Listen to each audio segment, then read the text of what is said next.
मुक्की learning channel में एक बार फिर आपका हार्दिक स्वागत है। आज के इस सेशन में हम डिस्कस करेंगे कोट अटैचमेंट। सबसे पहले हमें ये जानना है क्या होता है कोट अटैचमेंट। जब हस्बैंड वाइफ में कोई डिस्प्यूट हो जाता है तो वाइफ क्लेम करती है लमसम अमाउंट के लिए कि मुझे अपने हस्बैंड से इतना अमाउंट मिलना चाहिए। अब इस चीज को कोर्ट डिसाइड करता है। कोर्ट डिसाइड करता है on the basis of the salary drawn by her husband. अब किस तरह से करता है वो हम एक प्रैक्टिकल क्वेश्चन के थ्रू इस चीज को समझेंगे।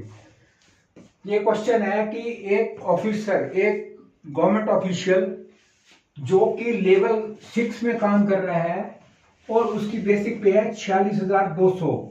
1/7/24 से उसकी बेसिक पे है 46,200। एक कोर्ट अटैचमेंट अगस्त 24 में एक कोर्ट अटैचमेंट आ जाता है। कोर्ट अटैचमेंट के ऑर्डर आ जाते हैं जो कि उसकी मतलब सर्विस पीरियड में फर्स्ट टाइम आया है। कोर्ट अटैचमेंट ऑर्डर आया है फर्स्ट टाइम में अगस्त 2024 में, जिसमें यह कहा गया कि इस एम्प्लॉय की सैलरी में से 3,72,000 रुपए की रिकवरी होनी है। उस एम्प्लॉय की सैलरी में से 3,72,000 रुपए की रिकवरी होनी है। अब ये जो अटैचमेंट है ये नॉट फॉर मेंटेनेंस, ये अटैचमेंट ऑर्डर मेंटेनेंस के लिए नहीं है, ये एक लमसम अमाउंट है। अब हमें कैलकुलेट करना है, कैलकुलेट द अमाउंट रिकवरेबल। अब हम कितने महीने इस चीज को रिकवर करेंगे और कितना अमाउंट हम रिकवर कर सकते हैं, इस चीज को हम एक क्वेश्चन के थ्रू, इसके थ्रू, एग्जाम्पल के थ्रू समझेंगे। यहां पे हमने देखा इसकी बेसिक पे है 46,200। बेसिक पे 1/7/24 को 46,200 है।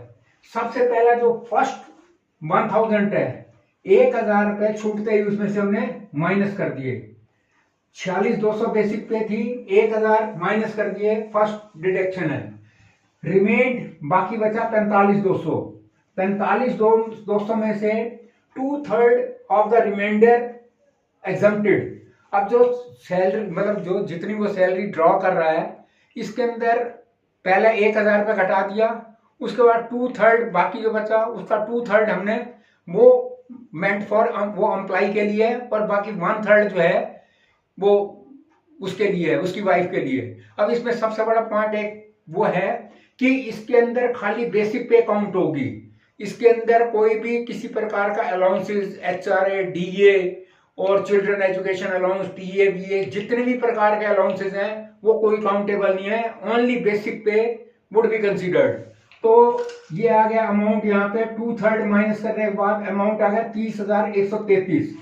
अब इसके अंदर 46,200 बेसिक पे थी, इसके अंदर जो हम पर मंथ रिकवरी कर सकते हैं वो है केवल 13,067 की, जो कि 46,200 का 1/3 है।